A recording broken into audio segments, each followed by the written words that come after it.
যেখানে সাক্ষাৎ ভগবান নেমে আসেন, যে মাধ্যমে নেমে আসেন তার নাম। আমরা সেই নাম অবতার শ্রী শ্রী সীতারাম দাস ওঙ্কারনাথ দেবের চরিত্র সুধা আস্বাদন করব।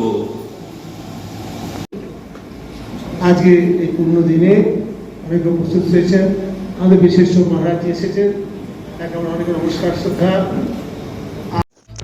ডাল্লা মহামেলন মঠ প্রাঙ্গণে ওঙ্কারনাথ মিশনের আয়োজনে 120 দিন ব্যাপী অনুষ্ঠিত হচ্ছে চাতুর্মাস্য ব্রত উপলক্ষে শ্রী শ্রী ওঙ্কারনাথ অনুধ্যান। পরম পূজ্য কিঙ্কর ঋত্র রামানুজ মহারাজের তত্ত্বাবধানে আয়োজিত এই অনুষ্ঠানে 25শে আগস্ট মঠে শ্রী নাম মাহাত্ম্য ও নামাবতার শ্রী ভগবান সীতারাম দাস ওঙ্কারনাথ দেব কথনে ভক্তি পাঠে বক্তারূপে উপস্থিত ছিলেন শ্রী হিরণময় গোস্বামী মহারাজ। এছাড়াও ছিলেন পরম পূজ্য কিঙ্কর ঋত্র রামানুজ মহারাজ, সৌরভ চক্রবর্তী সহ অন্যান্য ভক্তবৃন্দরা। আমি যে অত্যাচারী অনুধ্যান মানে আমি যে এখনো নামেরই ধ্যান, হরে নাম হরে নামৈব কেবলম কলো নাস্তেব গতিরন্যথা। হরে নাম হরে নাম এই যুগে একমাত্র পায়। চৈতন্য মহাপ্রভু বলেছেন, শ্রী ভগবান রামকৃষ্ণ বলেছেন, আর ইদানিং কালে আর এক অবতার ভগবান ওঙ্কারনাথ দেব একই কথা বলছেন। আজ এই হরিনাম বিষয়ে বিশেষ আলোচনা হচ্ছে। আমরা তাদের সবাই ধন্য হচ্ছি, যাদের কানে নাম যায় তারাও ধন্য। জয় গুরু, জয় নাম। আমার ভীষণ ভালো লাগলো। আমার মনে আছে আমার যখন বয়স 15-16 বছর, যখন আমি ক্লাস 10-এ পড়ি, তখন আমি এখানে এসেছিলাম ভাগবত পাঠ করতে। এই সাইডে আমি 3 দিন পাঠ করে গিয়েছিলাম। তখন নিতান্তই ছোট ছিলাম আমি।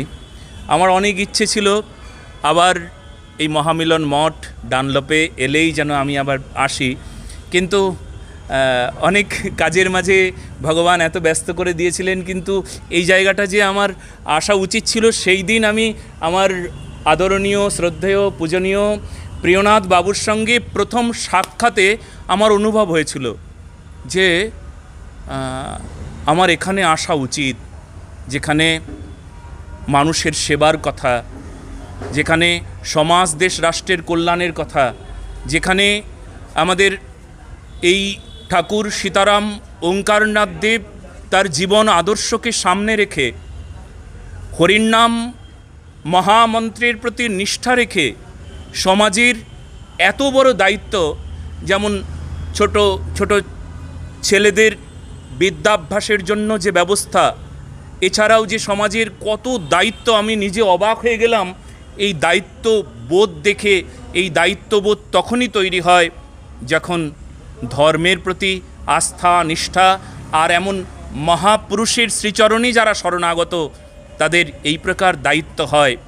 আমরা জানি দায়িত্ব শব্দে শেষের অক্ষরটা যদি কেটে দেওয়া যায় না, তবে দায়ী হয়ে যায়।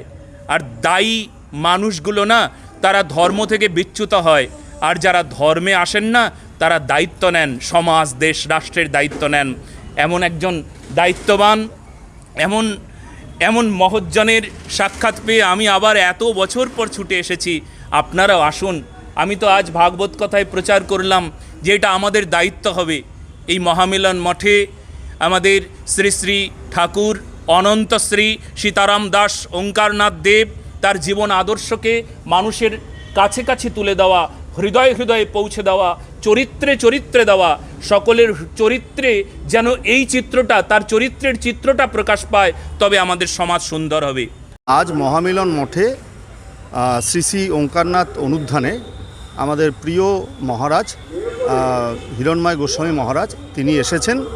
তিনি ভগবত পাঠ করবেন এবং তার ভগবত পাঠের মাধ্যমে আমরা আজকে ভক্তদেরকে আমরা তাদের যে ইচ্ছা ছিল সেই ইচ্ছাটাকে পূরণ করব। এবং আমরা এটা 120 দিন ব্যাপী এই অনুষ্ঠানটা ওঙ্কারনাথ অনুধ্যান প্রত্যেক দিন সন্ধ্যাবেলায় মহামিলন মঠে অনুষ্ঠিত হচ্ছে। আমরা সকলকে এই অনুষ্ঠানে আহ্বান জানাচ্ছি।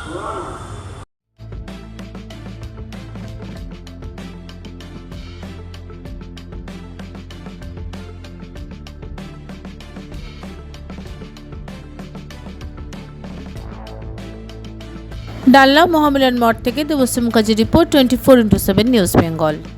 মা আসছেন, চারিদিকে শুরু হয়েছে দুর্গাপুজোর আনন্দের প্রস্তুতি। নতুন পোশাক, উৎসবের আনন্দ আর পরিবারের হাসিতে ভরে উঠবে অসংখ্য ঘর। কিন্তু আমাদের সমাজের অনেক অসহায় শিশু এবং বৃদ্ধ বাবা মায়ের কাছে এই আনন্দ এখনও অধরা। তাদের মুখেও ফুটতে পারে পুজোর হাসি আপনার সামান্য সহযোগিতায়। এই শারদোৎসবে মাতৃশক্তি সম্মান উদ্যোগ নিয়েছে অসহায় শিশু ও বৃদ্ধ বাবা মায়েদের হাতে নতুন পোশাক তুলে দেওয়ার। আপনিও আপনার সামান্য অংশ বাঁচিয়ে একটি শিশু অথবা একজন বৃদ্ধ বাবা মায়ের নতুন জামার দায়িত্ব নিন। আপনার ছোট্ট সহযোগিতাই কারো জীবনের সবচেয়ে আনন্দের পুজো উপহার হয়ে উঠতে পারে। আসুন সবাই মিলে ভাগ করে নিই পুজোর খুশি। বাড়িয়ে দিন সাহায্যের হাত।